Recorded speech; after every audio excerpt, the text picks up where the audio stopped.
오늘 우리가 이사야 말씀을 설교하려고 하는데 저에게 살짝 걱정이 됐습니다. 이사야 선지자가 말하고 있는 주제가 정의 그리고 공의라는 단어이기 때문에 그렇습니다. 과연 우리 교인들이 말씀을 얼마나 들을까, 들릴까? 성도들이 관심 있는 주제가 아니라는 생각이 들어서일 것입니다. 문제는 저에게 있는 것 같습니다. 그것을 바로 알게 됐습니다. 그렇게 생각하고 있는 것은 다름 아니라 바로 저 자신이라는 것을 생각하게 됐습니다. 제가 이 정의와 공의에 대해서 별로 관심이 없이 살아왔습니다. 현재도 그렇다고 말할 수밖에 없습니다. 제가 구약 성경 관련 예언서, 특별히 책들을 읽으면서 정의와 공의가 예언서의 핵심이라는 것을 알게 되었습니다. 얼마 안 됐습니다. 한 2년 정도. 특별히 이사야는 예언서 중 아주 독특한 책입니다. 1장부터 다짜고짜로 이스라엘의 부정의와 불의를 고발하기 때문에 그렇습니다. 서론도 없고 결론부터 말하는 듯한 강한 인상을 받습니다. 이스라엘 백성들도 이사야서를 읽는 순간 너무 급진적인 느낌을 받았을 것 같습니다. 이스라엘 백성들도 그렇다면 2020년을 살고 있는 대한민국 국민들은 어떨까? 대한민국 크리스찬들은 이사야서를 읽을 때 어떤 마음일까? 저 자신조차도 관심 밖의 주제인 이 성경을 어찌 전해야 될지, 어떻게 해야 될지, 무엇이 좋을지 잘 몰랐습니다. 그래서 제가 기도했습니다. 주님, 일단 제가 관심 갖는 주제가 아닙니다. 우리 교우들도 이사야 말씀에 대해서 그렇게 크게 반응할 것 같지 않습니다. 제가 우리 교우들에게 뭘 설교해야 될까요? 내내 불편한 심정으로 1장을 묵상했습니다. 오늘 2장을 보니까 사실은 2장이 1장으로 와야 될 것 같지 않습니까? 여호와의 종 이사야에게 하나님 말씀이 임했다 이렇게 시작하거든요. 묵상하는 가운데 주신 하나님의 은혜는 하나님의 마음을 알게 해주시는 것이었습니다. 자녀 이스라엘을 향한 사랑과 기대를 느꼈습니다. 그리고 자녀만이 아니라 온 세상을 향한 하나님의 비전을 볼 수 있었습니다. 그 한가운데 서서 하나님과 이스라엘 가운데 서서 하나님과 로마가 아니죠. 당시에 아수르 제국과 국제 정세 속에서 처한 이스라엘 백성들 한가운데 서서 하늘과 땅을 향해 외치고 있는 이사야의 심정이 하나님 아버지의 마음이 제게 다가왔습니다. 과연 예언자는 어떤 심정으로 이 말씀을 전달하는 것일까요? 과연 이스라엘 백성들을 향한 기대와 소망을 가지고 선포하고 있는 것일까요? 과연 하나님의 비전에 동의되고 감동되어서 그래서 전하고 있는 것일까요? 아니면 하나님 그냥 전하라고 하시니까 어쩔 수 없이 그냥 전하고 있는 것일까요? 저에게 한 가지 분명해지는 것이 하나 있었습니다. 그래, 주어진 본문이니까 그냥 하자. 하나님 말씀이 일하실 거야. 나는 전하기만 하자. 그런 마음 먹지 않았습니다. 그런 마음이 들지 않고요. 이번에 이사야 묵상을 통해서 하나님의 마음을 더 알아가자. 그리고 정말 그 하나님의 비전과 꿈을 제대로 말해보자. 알려주자. 그런 마음을 저에게 주셨습니다. 고맙죠? 솔직한 말씀을 좀 드리면 사실 우리 구독자가 31명이나 돼서 우리 교인 외의 분들도 혹시 볼 수 있는데 설교 전까지 예배 전까지 오늘 새벽 5시부터 일어나서 설교를 하고 싶지 않은 마음이 너무 많아서 해야 되나 말아야 되나. 그래서 갈등하는 시간을 계속 보냈습니다. 아까 새벽에 교회 와서 이 공원을 막 걸으면서 설교를 안 하는 건 교만인 것 같기도 하고, 어떻게 하는 게 좋을까 너무 많은 고민이 생겼습니다.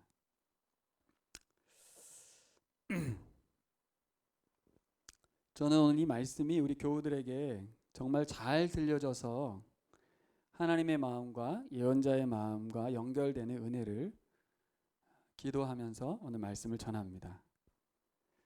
여러분도 저와 동일한 마음을 먹으시고 함께 기도해 주셨으면 좋겠습니다. 정말 다른 때와 달리 마음을 제대로 먹지 않으면 7월달, 8월달 내내 저의 설교가 허공을 칠 것 같습니다. 교인들이 전혀 들리지 않는 설교를 할 것 같습니다. 오히려 말하지 않고 그냥 개인이 묵상하는 게 훨씬 더 잘 들리지 않을까? 그런 생각도 좀 들었습니다. 더구나 코로나로 인해서 심리가 위축된 상황인데 우리가 더 깨어서 하나님 말씀 들리게 해달라고 기도하는 마음으로 묵상해야 될 줄 믿습니다. 여러분, 우리 이사야 말씀이 2020년을 사는 우리들에게 뜬구름 잡기처럼 허공을 치는 말씀이 되지 않기를, 존귀한 말씀이 되기를 소망합니다. 잘 박힌 못처럼 우리의 생각과 가치관을 명확하게 세워주고 변화시켜주는 그런 시간 되기를 소망합니다. 저는 오늘 설교를 통해서 3가지의 기도 제목을 여러분들에게 말씀드리려고 합니다. 저의 기도 제목이기도 하고요. 우리 교회가 함께 기도했으면 하는 건데, 첫 번째 저의 기도는 하나님의 비전을 보는 눈이 열리게 해달라고 기도하는 것입니다. 따라해 보실까요? 하나님의 비전을 보는 눈이 열리기 원합니다. 네, 눈이 열리기 원합니다. 사람들은 일반적으로 현 상태만을 바라보는 눈을 가지고 있습니다. 그 눈은 정말 놀랍습니다. 기준점이 항상 현재에 머물러 있습니다. 하나님은 우리의 눈이 현재가 아니라 원형을 보기 원하십니다. 미래를 보기 원하는 줄 알았죠? 그게 아니고 하나님의 꿈, 하나님의 원형, 하나님의 비전은 원형에 있습니다. 막연한 미래가 아니고요. 헛된 꿈과 헛된 미래가 아니고 하나님의 원형이 있습니다. 그걸 하나님의 비전이라고 말씀드리고 싶습니다. 우리가 관심 갖고 바라보아야 할 것은 뭐냐면, 내가 원하는 어떤 상태나 그림이 아니고 하나님 원하셨던 원래 상태는 어떠하였었는가, 하나님이 이스라엘 백성에게 원래 어떤 상태를 바랬느냐는 것이죠. 원래 상태는 어떠했어야 했는지를 생각해 보는 것입니다. 이 생각을 왜 했냐면, 우리가 이사야를 읽다 보면 그 상태의 처절한, 그죠? 세밀한 상태를 하나님이 알려주시거든요. 근데 그 문자에 시달리지 말고, 그럼 그것이 아닌 하나님이 원하는 상태는 뭐지? 이걸 묵상했으면 좋겠다는 것입니다. 그것이 바로 하나님의 기준점이고요, 하나님의 꿈과 비전입니다. 제가 보라 공부를 가르칠 때 이과에서 다루는 이 샬롬의 상태가 있습니다. 전방위적인 하나님과 이웃과 직업과 자연세계와 모두 소통되어 있는 가장 아름다운 상태죠. 관념적이고 추상적인 이야기로만 전달했었습니다. 정말 그냥 전하는 거예요. 근데 실제로는 그게 뭔지 저도 몰랐고 그냥 전한 겁니다. 이는 좋은 상태였어 원래 우리가, 이렇게. 저에게 이과의 샬롬의 상태를 실제적인 설명으로 바뀌게 했던 계기가 있었습니다. 제가 전에도 말씀드렸지만 우리 새로운 교회 앞마당에 가면 어린이 놀이터가 있습니다. 주민들이 그 어린이 놀이터 옆에 쓰레기를 갖다 계속 버렸어요. 주중에 오는 교인들은 별로 관심이 없으시지만 저하고 담임 목사님은 굉장히 기분 나쁘고, 우리 아이들이 위험하고 거기 파리 날리고 냄새 나고 너무 안 좋았습니다. 근데 갈수록 쓰레기는 늘어가는 거예요. 그걸 해결해 보고 싶은 마음이 있어서 제가 현수막을 설치했어요. 아름답게 좀 깨끗하게 좀 써라. 서구청에 전화도 하고요. 그런데 옆에 있던 커피숍 사장님이 결국 그것을 바꿔냈어요. 그곳을 아름다운 곳으로 바꿨습니다. 그분의 눈에는 원형의 그림, 원래 우리가 바라고 있는 그 변화된 완성된 이곳이 아름답게 사용되는 그 그림을 보신 거죠. 근데 저는 쓰레기가 없는 것만 봤어요. 근데 저는 그분의 눈은 없었거든요. 그러면서 성경을 보면서 뭔 생각을 했냐면, 우리가 새로운 교회 앞에 있는 어린이 공원의 망가진 상태만을 바라보는 사람이 아니어야겠다. 어쩔 수 없다. 안 된다. 사람들이 원래 갖다 버린다. 아무리 얘기해도 안 된다. 벌금을 물여도 안 된다. 그것만 우리는 확신하고 있지. 아름다운 정원, 에덴으로의 회복, 원형의 상태를 꿈꾸지 않는다는 거예요. 누구도, 크리스찬들도. 복음을 전하는 저도 이 부분에 대해서 터부시하고 있었어요. 근데 이루어지더라고요. 물론 돈으로 한 부분 좀 있지만 그래도 그 개인의 한 사람의 노력이 결과를 만들어내는 걸 봤습니다. 여러분, 성경이 너무 뜬구름 잡기로 들리지 않으십니까? 이사야에 뭐라고 나와요? 사막에 샘이 넘쳐 흐르리라. 사자들이 어린 양과 뛰노는 나라가 올 것이다. 독사굴에 어린이가 손 넣어도 물지 않는 세상이 올 것이다. 뻥이냐고요. 언젠가는 일어납니까? 그러니까 우리가 그렇게 신앙생활을 하는 거예요. 난 어쩔 수 없는 사람, 우리 이 상태는 어쩔 수 없는 것, 그러면서 적응, 수능에만 관심이 있지, 지금 이 상황에서 지금 내가 하나님 나라를 살아가고 하나님 나라를 확장해가는 그림은 보이지가 않는 거예요. 근데 누구의 눈에는 보여요? 하나님의 눈에는 보인다는 거예요. 이사야가 예언할 그 당시에 남유다와 북이스라엘 상태는 굉장히 안 좋았습니다. 오늘 1장부터 나오지만 예배 자체를 하나님이 그만하라고 말할 정도로, 예배를 저주하듯이 퍼부을 정도로 영적 상태가 엉망이었습니다. 자칫 이 말 그대로 우리에게 적용하면 우리가 스스로 굉장히 시험될 만한, 하나님이 더 이상 헌금하지 말래, 하나님 더 이상 주일 예배 드리지 말래, 다 필요 없대, 다 꺼지래, 이렇게 말하는 거거든요. 이사야가. 그 말을 이스라엘 백성들이 들을 리가 있냐고요. 우리는 한다고 했는데, 드린다고 열심히 드렸는데 뭔 소리냐고. 그러니까 이들이 꿈꾸는 건 뭐예요? 하나님이 이방신처럼 자신들을 보호만 해주고 자신들 잘 살게만 해주는 거예요. 그들이 보는 건 그것만 보이는 거죠. 그런데 하나님 뭘 보고 계세요? 오늘 써 있거든요. 그걸 보셔야 돼요. 어떤 나라를 하나님 보고 계신지. 저는 여러분, 하나님께서 이사야에 말씀했던 사막에 샘이 넘쳐 흐르는, 사자들이 어린 양과 뛰노는 나라, 새로운 에덴의 그림을 보여주면서 그것을 추구하면서 그것을 보면서 새로운 사람으로 살아가는 그 사람을 찾고 계신 줄 믿습니다. 하나님은 이 일을 우리에게 명령하셨습니다. 그리고 하나님은 뒷짐지시고 잘하나 보자, 누가 하나 보자 이렇게 하지 않으시고 동역하시는 줄 믿습니다. 저는 여러분들에게 권면해 드리고 싶은 첫 번째가, 이 비전을 보고 그 일을 이루기에 애쓰는 누군가를 찾고 계십니다. 하나님의 꿈과 비전에 동참할 동역자를 찾고 계십니다. 오늘도 그 꿈과 비전을 누군가, 어떤 사람이 보고 하나님과 함께 일하고 계신 줄 믿습니다. 출애굽기 19장 5절 6절, 베드로전서 1장, 지난주에 우리가 읽었던 말씀인데요. 분명히 뭐라고 써 있어요? 이스라엘을 출애굽시킨 이유는 광야에서 예배만 드리는 것이다. 맞나요? 우리를 예수 그리스도가 구원하신 이유는 매주일 예배 드리는 사람 만들고 싶다. 맞나요?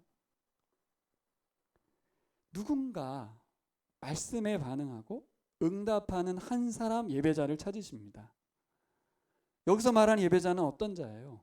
말씀에 들려서 말씀에 반응하고 응답하는, 순종이 아니에요. 제가 보기엔 응답, 하나님 말하면 예라고 대답이라도 할 줄 아는 사람, 그런 사람 한 사람을 찾고 계십니다. 9절을 같이 볼까요? 9절 같이 읽어보겠습니다. 만군의 주님께서 우리 가운데 얼마라도 살아남게 하시지 않으셨다면 우리는 마치 소돔처럼 되고 고모라처럼 될 뻔하였다. 소돔과 고모라와 같은 세상으로 치닫고 있는 이 세상에서 하나님이 포기하지 않으시는 이유는 누군가 한 사람이 있기 때문이라고 말합니다. 하나님은 하나님의 비전을 바라보는, 비전을 보고 있는 누군가가 있다는 것입니다. 그 소수의 사람, 단 한 사람이라도 하나님 보고 계신 그 비전을 보기 원하십니다. 이사야 선지자를 통해서 말씀해 주신 그 몇 사람이 우리 교우들 가운데 있기를 소망합니다. 우리 일상의 삶 한가운데서 펼쳐지는 그 꿈이 꾸어지기를 예수님의 이름으로 축복합니다. 예화 하나 드릴게요. 지난 화요일 날 우리 보라 2강을 마치고 줌을 통해서 소그룹 나눔을 했습니다. 1조에서 했는데 목사님들 나눔이었는데 눈물을 흘리고 막 한 1시간 넘게 막 밤새도록 나눔을 하셨어요. 제일 걱정된 조였는데 원자력 연구소 은퇴하신 미국 유학파 장로님 주신 전도사님이 질문을 했습니다. 이 샬롬의 그림에서 그 직업, 일이 아보다가 될 때 삶의 가치를 느끼며 안식을 누리는 일이 된다는데 내가 살아보니까 정말 치열한 현장에서 아보다가 안 되더라. 일이 기쁨이 안 되더라. 내가 근데 선교 훈련을 좀 받고 관여하고 있는데 선교 훈련할 때는 그게 다가오는데 직업을 가지고 있는 직장에서는 안 되더라. 도저히 일하면서는 그게 안 됐는데 이제 은퇴하신 거죠. 그러면서 이런 질문을 했어요. 조영수 목사님은 그런 예가 있고 그렇게 되니까 말씀한 거겠죠? 이렇게 질문하셨어요. 그랬더니 이영희 목사님이 대답을 해주셨어요. 자신은 자신이 하는 모든 일이 아보다였던 것 같다 이렇게 대답을 했어요. 그래서 헐 속으로 그러지 않았겠어요? 어떻게 모든 일이 아보다가 되지? 그분이 개척하고 경제적 지원이 없을 때 저도 간증을 들었는데 막노동판에서도 일도 하고 7년간 밤새 택배 일도 하셨다고 그럽니다. 막노동판에 갔더니 어떤 일이 벌어지냐면 벽돌을 한 장을 지든 100장을 지든 시간만 때우면 돈을 주더랍니다. 저도 해봤는데 그렇더라고요. 일을 많이 하냐 안 하냐가 아니라 일단 일용직이 되면 그날은 돈을 받습니다. 사람들이 일을 게으르게 하고 대충 하더라는 겁니다. 그리고 또 한 가지 서로가 말을 함부로 해서 하대하고 욕도 하더라는 것입니다. 그래서 제안을 했다고 합니다. 여러분 우리가 우리 집 짓는다는 마음으로 합시다. 우리 집 짓는다는 마음으로 벽돌을 날라보자고. 그리고 우리가 서로에게 존댓말을 씁시다. 존중해 줍시다. 어린 녀석이 와가지고 등치는 커가지고 키는 짝다맣게 해가지고 눈도 잘 안 보이고 외모로 볼 때 그렇잖아요. 물론 이제 등치 있는 친구가 말해서 어떻게 들렸을지 모르겠지만 처음엔 무시했겠죠. 근데 이 목사님은 어떻게 하든 그들이 어떻게 하든 말든 그러든 말든 자신은 존댓말을 사용하고 웃어주고 벽돌을 성심껏 치고 일을 했답니다. 어느새 그 막노동판이 서로가 존대를 하고 성심껏 일을 하는 사람들로 다 바뀌었다는 거예요. 감동되죠. 일용직 저도 해봤지만 대충 합니다. 대한민국 집들이 다 그렇게 대충 짓 거예요. 일용직들이 짓거든요. 그 집이 어떻게 되겠어요? 크리스찬들도 교회가 아닌 곳에서는 거짓을 일삼고 게으르고 나태하고 일에 불만 가지면서 남 탓하면서 살아갑니다. 그러면서 어쩔 수 없다고 하고요. 그럽니다. 여러분 우리가 하는 모든 일이 아보다가 되는 삶, 그런 삶을 지금까지 살아왔다고 이 목사님 고백하였습니다. 분위기가 아주 숙연해지는 상황이었어요. 그러다가 아내분 이야기도 나왔습니다. 이영희 목사님 아내분이 간에 암이 생겨서 집중치료를 10일간 계속 받았다고 합니다. 이 목사님은 365일 새벽 예배를 드립니다. 아무도 안 와도 정한 시간에 새벽 4시에 일어나서 푸시업 100개 하고 앉았다 일어났다 막 100개 하고 그리고 정한 시간에 가서 새벽 예배 드리고 한 50분 설교합니다. 끝나면 찾아오는 손님들에게 침을 놔주고 말씀도 전하고 그렇게 하루를 시작해서 밤늦게까지. 지금은 현재 그가 남들이 선망하는 교수직을 맡았습니다. 강의도 하고 있어요. 하지만 자신은 일용직을 하든 교수를 하든 동일한 마음으로 감당하고 있다는 것이죠. 문제는 사모님과 병원에서 나와서 아내 손을 잡고 나오는데 정말 눈물을 흘리고 싶은데 눈물 흘리면 안 되니까 근데 기운이 너무 빠지는 거예요. 이렇게 내가 충성스럽게 하나님께 살고 있는데 그런 생각 문득 오잖아요, 여러분. 그렇게 하나님 앞에 신실하고 사람들을 섬기고 그렇게 충성스럽게 살아왔는데 현실은 뭐예요? 아내의 간암이 계속되는 거예요. 그렇게 병원 한켠 벤치에 앉아서 눈을 살짝 감고 있는데 바로 그곳이 하나님의 품이 되는 느낌을 받았다고 말하고 있습니다. 목사님 이렇게 말씀하시더라고요. 저는 아스팔트에 누우나 흙에 누우나 땅에 누우나 어느 것이든 하나님이 임재해 계시고 그 사랑 속에 있다고 말하고 그 힘으로 다시 사모님 손을 잡고 다시 일어섰다고 말합니다. 감사하고 따뜻하고 고마운 하나님의 마음을 품에 느끼면서 다시 일어서셨다고 간증을 하시더라고요. 저도 예기치 않은 이 나눔 영상을 보다가 잠을 못 이루고 다시 새벽에 나왔던 기억이 납니다. 여러분, 베드로전서에 이어서 우리가 이사야 말씀 묵상이 시작됐습니다. 문제는 우리가 읽어내기에 너무나도 큰 이야기들이 담겨 있어요. 제국의 이야기들, 하나님의 비전, 특별히 공의와 정의라고 하는 단어, 이 하나님의 관심사에 대해서 우리가 묵상해내기엔 너무 그쪽에 우리가 관심이 없어요. 근데 우리가 이번에 이사야 묵상하게 된 이유가 전 여기 있다고 봐요. 그러므로 이제는 너희 교회가 정의와 공의에 대해서 눈을 좀 떠라. 그렇게 관심 없다고 생각하고 나는 몰라요 라고 하지 말고 좀 제발 눈 좀 떠라. 구약 성경의 하나님의 주된 관심사가 공의와 정의에 대한 이스라엘 공동체 내부의 샬롬의 삶 그리고 그들의 삶을 통한 열방을 향한 제사장적 역할이라는 것에 대해서 좀 눈을 뜨라는 거죠. 알긴 알죠, 여러분도.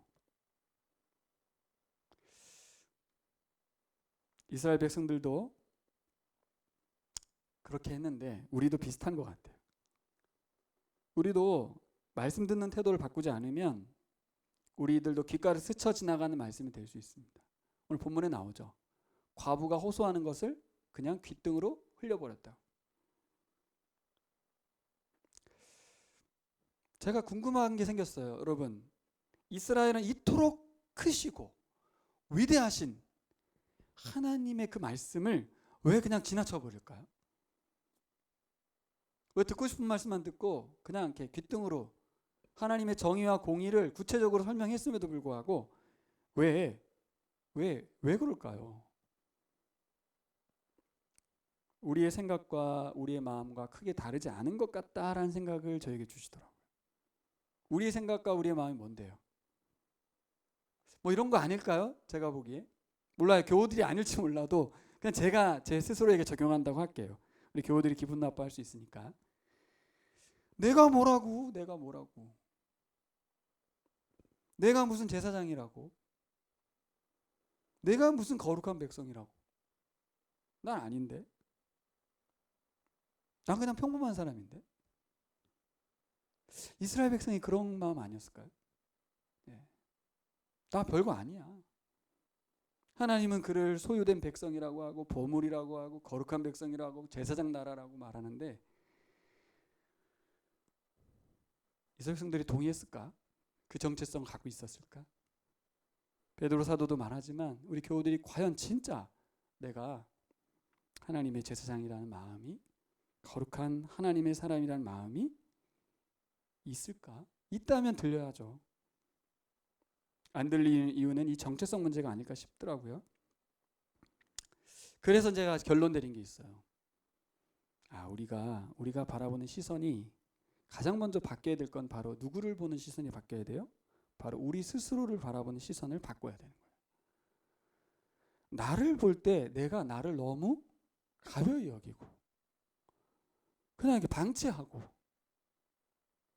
평범이라는 말로 나를 완전히 거룩한 하나님의 사람에서 그냥 막 사는 사람으로 바꿔놓고 있구나. 복음적인 시간, 하나님 나라 동역자의 시선 이런 게 없는 거죠. 근데 오늘 본문을 보면 뭐라고 그래요? 하나님은 짐승만도 못한 상태. 소도 자기 임자를 아는데 모른다는 거예요. 짐승만도 못한 인간들이라는 거죠. 창기가 되어버린 이스라엘. 하나님은 포기하지 않으셨습니다. 예언자 이사야를 보내서 말씀하시죠. 바로 이 장면이 저는 오늘 우리에게 해당된다고 봐요. 오늘 설교를 여러분 어떻게 들리시냐에 따라 하나님이 누군가를 찾고 계십니다. 그 누군가 하나님의 말씀의 비전을 바라보는 소수. 이 소수가 다수를 바꿔가는 거예요. 말씀이 들리신다면 반응하신 여러분 되시기를 축복합니다. 두 번째 저의 기도는 첫 번째는 뭐예요? 보기 원합니다. 두 번째는 뭐예요? 알기 원합니다. 뭘 알기 원해요? 주여 하나님의 마음을 알기 원합니다. 하나님은 갑자기 하늘을 붙들고 막 이야기를 해요. 그리고 저 멀리 있는 땅한테 가서 땅아 내 얘기 좀 들어줘 이렇게 말해요. 하늘아 내 얘기 좀 들어줘 라고 말하는 걸 이사야가 본 거예요. 하나님이 땅한테 가서 하늘아 내 얘기 좀 들어라 내 얘기 좀. 소도 임자도 모르고 주인도 못 알아보고 내 새끼 내가 키웠는데 이스라엘 저것들이 그러면서 막 하소연을 하고 한탄을 하는 거예요. 그걸 이사야가 보는 거죠. 정말 하늘에게 말하고 있는 거예요? 누구에게 말하는 거죠? 자녀들 들으라는 거죠. 내 새끼야 좀 들어라. 여러분에게 들리시면 좋겠습니다. 이 하나님의 안타까운 마음이 들렸으면 좋겠습니다. 4절에서 6절에는 뭐가 나와요? 자녀된 이스라엘이 꼴병이 들어가지고 성한 데가 하나도 없어요. 자녀가 있는 분은 자기 자녀를 생각하시면 됩니다. 우리 수아수빈이가 상처가 났어요. 골병이 들었어요. 네? 성한 데가 하나도 없어요. 근데 몸을 약도 안 바르고 치료도 안 해. 그 상처난 상태로 피투성이로 다녀 그냥. 와, 이런 자녀를 보는 하나님 마음이 어떤 심정이겠냐고요. 뭐라고 말해? 그것을 짜내지도 못하고 싸매지도 못하고 상처가 가라앉게 기름을 바르지도 못하는 거다.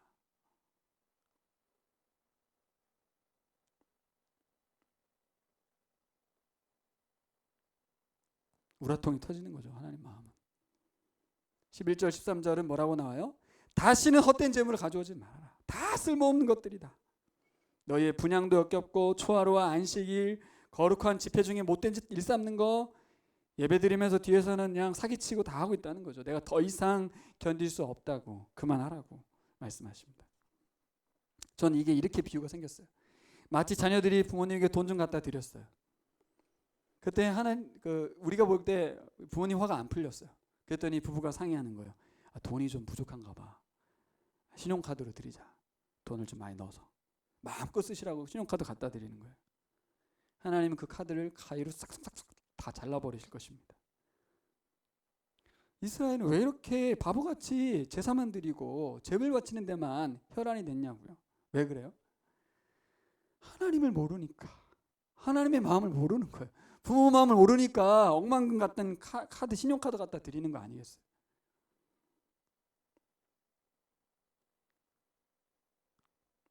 하나님을 이방신들과 동일한 분으로 여기고 있죠. 재물을 탐하는 존재, 고기와 기름을 먹지 못해가지고 안달난 존재로 여겼습니다. 다른 사람도 아니고 친자식인데, 이스라엘이 친자식인데 어떻게 자신의 아비를 이렇게 몰라볼 수 있습니까? 하나님 마음을 너무 몰라도 모르는 거예요. 자기 아버지를 다른 아버지 대하듯이 형식적으로 대합니다. 아버지가 원하는 건 억만금 들은 신용카드가 아닙니다. 우리의 헌신이 아니에요. 하나님 우리가 아버지 마음을 좀 알길 원하십니다. 우리의 기도가 이사야 말씀 묵상하는 내내 딱 한 가지 기도하세요. 하나님 마음을 알려주세요. 큐티하기 전에 말이에요. 하나님의 비전을 보게 해주시고 하나님의 원형을 보게 하시고 하나님의 마음을 알게 해주세요.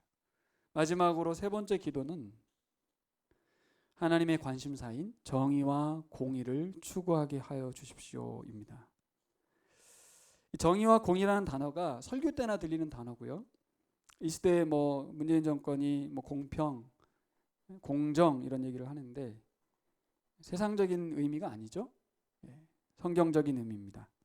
근데 21절을 한번 읽어보세요. 이게 굉장히 의미 있는 본문인데 21절 같이 읽겠습니다. 그 신실하던 성읍이 어찌하여 창녀가 되었습니까?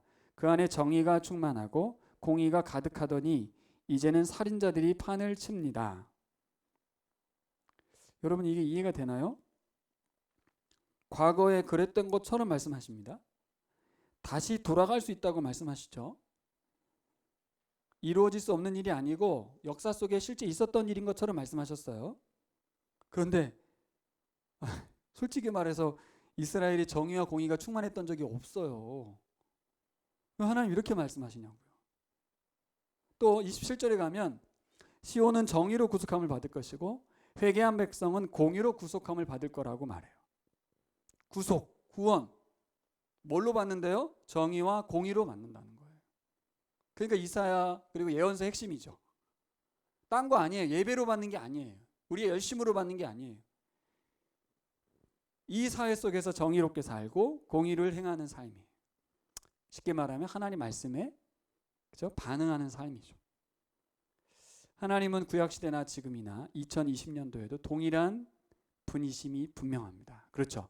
그렇다고 하면 이게 구약에 예언된 이스라엘 백성만을 향한 얘기가 아니라면 우리가 주일 예배, 11조 생활, 목장 모임, 모이는 이 모임 이런 걸로 우리를 구속한 것이 아닙니다. 뭐예요? 예수 그리스도의 십자가가 우리를 구속했어요. 좀 이게 이해가 안 되죠, 잘. 구약은 공의와 정의로 구속함을, 신약은 예수 그리스도로 구속함을 연결이 되나요? 사실 구약 백성도 정의와 공의를 살아낼 수는 없어요. 우리도 예수님 때문에 변화된 거잖아요. 구약 백성도 사실은 하나님 말씀을 온전히 지켜낼 수 없는 상태가 맞아요. 그래서 구원자를 보내시는 거죠. 하지만 그럼 구약 백성은 어떻게 구원받아요? 하나님 말씀에 순종하는 것이에요. 정의와 공의라는 것은 우리의 행위로 구원받는다는 말이 아니고 하나님의 말씀에 약속을 믿고 그죠? 하나님의 말씀대로 살아내는 그런 사람들이 하나님이 원하시는 구원의 대상을 구원임을 알려주시는 거죠. 오늘 정의에 대한 구체적인 이야기를 17절과 23절에 하는데 가서 볼게요. 옳은 일을 하는 것을 배워라. 정의를 찾아라. 억압받는 사람을 도와주어라. 고아의 송사를 변호하여 주고 과부의 송사를 변론하여 주어라. 그렇게 분명히 말했죠. 근데 23절에 어떻게 되어 있어요? 너희 지도자들은 주님께 반역하는 자들이요 도둑의 짝이다. 모두들 뇌물이나 좋아하고 보수나 계산하면서 쫓아다니고 고아의 송사를 변호하여 주지 않고 과부의 하소연쯤은 귓전으로 흘리는구나. 이렇게 말합니다. 하나님이 가장 중요하게 여기고 있는 것은 딴 게 아니었고 일상의 삶 가운데에서 도덕적이고 윤리적인 삶이 아닙니다. 그거 착각하시면 안 돼요. 도덕적 윤리적 삶이 아니라 일상의 삶 가운데서 하나님이 드러나는 삶이에요. 하나님이 함께하고 계신 것이 드러나는 삶이에요. 그러니까 하나님의 말씀과 연결되어 있지 않은 상태에서는 내가 하는 거거든요. 구약 이스라엘 백성이야 왜 이걸 안 해봤겠어요? 왜 안 됐냐고요. 목적 자체가 그렇죠? 하나님께 대한 관계성에서 일어난 게 아니고 하나님의 영광이 아니고 자기 자랑, 그렇죠? 그것이었겠죠. 근데 여러분 저는 1장에서 굉장히 무서운 이야기를 봤어요. 하나님은 이렇게 하나님의 정의와 공의를 그냥 이렇게 던져버린 지도자들을 향하여 뭐라고 말했냐면 나의 대적이다. 나의 원수다. 보복하겠다고 그랬어요. 왜 보복이라는 단어를 쓰냐면 고아와 과부를 돌보는 건 하나님이 돌보는 거거든요. 근데 이스라엘 백성이 전체가 하나인데 그들이 가난한 자, 고아, 과부 이 사람들을 돌아보지 않고 그 사람들의 신원을 기쁨으로 여기고 돌보지 않아 버리면 그건 누구한테 하는 거예요? 하나님한테 하는 거예요. 하나님이 가만두지 않겠다는 거예요. 꼭 이방 민족, 다른 나라, 이스라엘을 침공하는 나라가 보복의 대상자고 대적자가 아니고 너희 지도자가 나의 심판의 대상자, 보복의 대상자라는 거예요. 좀 무섭죠. 거룩한 백성이고 소유된 백성이고 제사장 나라라고 했는데 그것에만 너무 흥분할 게 아니라 그 역할을 제대로 감당하고 살아야 함에도 불구하고 그것을 그냥 이렇게 별거 아닌 걸로 여기고 이방 사람들 부러워하면서 세상 사람들 남 부러워하면서 내가 세상 사람들처럼 살지 않고 있는 것에 대해서 부끄러워하면서 그걸 부러워하고 하나님의 정의와 공의를 행하는 삶에 대해서 희생하고 아까워하며 살아간다면 하나님이 보복의 대상이 될 수 있다고 경고하신 거예요.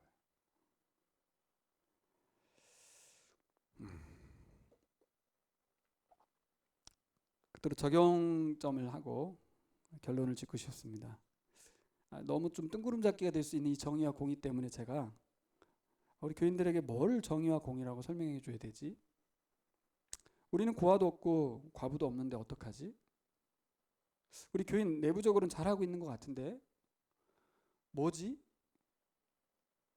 정의라고 하는 것이요, 너무 어렵게 생각할 게 아니라 정의는 공평해지는 거라고 생각합니다. 뭐냐면 내가 가지고 있는 재능과 은사가 남들보다 더 많을 수 있거든요. 그거를 나누는 거예요. 왜 많이 주셨냐면 적은 사람에게 이렇게 흘려보내서 같아지고 공평해지라고. 11조의 원리도 평균케 하는 원리거든요. 그러니까 나이가 돈을 많이 벌었어요. 내가 공부를 많이 했어요. 지내자매가 영어를 잘 알아요. 그럼 영어 모르는 사람에게 영어를 나눠줘야 되는 거죠. 그의 은사고 하나님 주신 재능이니까요. 그것은 자기만을 위해 쓰라고 준 게 아니고 공동체적으로 하나님이 정의를 행하라고 주신 거라면 나눠야 되는 거예요. 근데 돌아봤더니 진짜 영어가 필요한 사람이 있어요. 그럼 주는 거죠. 지민자매가 중국인으로 태어난 것도 하나님 은혜죠. 중국어 잘해요. 중국어를 필요로 하는 분이 나타났잖아요. 드리는 거예요. 이걸 주저하지 않아야 되고 적극적으로 도와야 한다고 저는 믿습니다. 이게 정의예요. 저는 김영원 목사님 예화를 들고 싶은데 그분의 시간과 에너지를 도대체 무엇을 위해서 저렇게 쓸까? 한 번도 짜증을 내거나 힘들어하신 적이 없어요. 자신이 가지고 있는 장점을, 재능과 은사를 많이 주신 거죠. 그것을 어떻게 했어요? 우리 교회에게 나눠주었어요. 시간이 남아서 그런 게 아니고 시간을 만들어서 더 쪼개서 자기 자신의 삶도 벅차지만 하나님 나라를 위해서 작은 개척교회지만 이걸 해낸다는 걸 보여주는 건 굉장히 소중합니다. 저도 이번에 제 영상을 쭉 뿌렸더니 반응들이 코로나 시대에 너무 웃음 주고 기쁨 줘서 너무 좋습니다. 이런 반응들이 많이 오더라고요. 우리 교회가 시대의 상황 때문에 어쩔 수 없이 아무것도 안 하고 있을 수도 있겠지만 김영원 목사님의 그 흘러보내는 것 때문에 우리 교우들이 또 힘을 합쳐 재능을 가지고 은사를 가지고 함께해서 영상을 만든 것이 잠깐의 기쁨일지라도 그들에게 기쁨을 선사할 수 있었다면 저는 이게 정의라고 생각해요. 물론 실제적 정의는 돈을 주고 시간을 주는 것이겠지만 작은 것부터 하는 거죠. 아까 공원을 좀 산책하면서 제게 마음을 주신 거는 우리 수아랑 같이 수빈이랑 쓰레기 봉투 들고 다니면서 좀 이렇게 휴지도 줍고 좀 그래야 되겠다.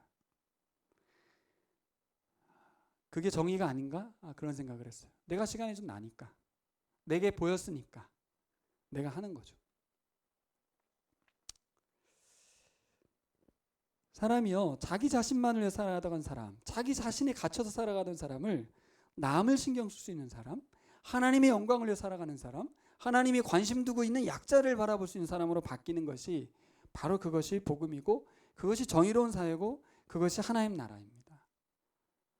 여러분 이 비전과 이 그림이 보이세요? 그걸 하나님이 보고 계신 거예요. 여러분, 우리 일상의 삶 가운데 우리가 추구하는 관심사가 어떻게 하면 하나님의 주된 관심사인 정의와 공의로 바뀔 수 있을까? 어떻게 하면 돼요? 하나님의 비전을 먼저 보셔야 돼요. 아멘. 그거 안 보이면 뭐 안 되는 거죠. 저에게 저 공원에 깨끗하고 잘 가꿔졌지만 한쪽에 있는 사람들이 그냥 무심코 버린 쓰레기들이 좀 많은데 저게 없으면 더 깨끗하고 좋겠다는 생각이 보이는 거예요. 더 아름다워지는 게 보이는 거예요.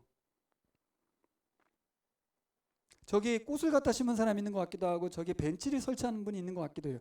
저거는 개인이 설치한 것 같은데 라는 느낌이 있었어요. 갖고 가는 거예요, 같이. 이 앞에 있는 우리 집주인 할머니라고 할까요? 그분은 여기 쓰레기를 다 치우고 우리 교회 앞에 와서 담배꽁초까지 마을을 다 청소하고 계시더라고요. 그냥 선을 행하는 거죠, 그분은. 근데 하나님과 연결된 사람은 정의를 행하는 것인 줄 믿습니다. 두 번째, 우리가 행할 수 있는 힘이 어디서 오냐면 하나님의 마음과 연결될 때 옵니다. 보고 봤는데 하기 힘들어요. 안 된다고. 언제 해요? 우리 안에 감동 주실 때, 뜨거움을 주실 때. 그 중심에 뭐가 있어요? 공의와 정의를 행하라는 말씀, 율법이 있는 게 아니라 사랑이 있는 것입니다. 한번 따라 볼까요? 사랑. 예, 예수 그리스도의 사랑으로 모든 일을 행해야 합니다. 이스라엘 백성이 왜 공의와 정의가 행해지지 않았어요? 그 안에 사랑이 없어요. 그들은 거듭난 백성이 아니에요. 교만한 백성이고 목이 곧은 백성입니다. 그런 우리를 예수 그리스도께서 십자가의 보혈로 구속한 줄 믿습니다. 값을 주시고 사셨어요. 우리는 노예라고요. 하나님의 공의와 정의를 행하라고 이 땅에 산 노예라고요. 그러니까 시키는 대로 해야죠. 그런데 시키는 대로 억지로 하는 게 보이면 기분 나쁘잖아요. 우린 적극적으로 주인의 마음을 알아가고 우리 안에 그리스도의 사랑, 성령님의 충만함으로 행하는 것입니다. 우리 마지막으로 하나님께 꼭 기도했으면 하는 게 있다면 세 가지 얘기했죠. 하나님의 비전을 보게 해주십시오. 하나님의 마음 알게 해주십시오. 정의와 공의를 추구하게 해주십시오. 이것은 전체적으로 하나님이 찾으시는 소수의 단 몇 사람이 되고 싶습니다. 하나님, 저 그런 사람 되고 싶어요 라고 기도하는 여러분 됐으면 좋겠습니다. 여러분 모두를 거룩한 백성으로 부르셨습니다. 제사장으로, 하나님의 종으로 부르셨습니다. 그리스도의 제자로 불러주셨습니다. 하나님의 말씀을 삶 가운데 이뤄내시는 여러분 되시기를 축복합니다. 아멘. 기도하겠습니다.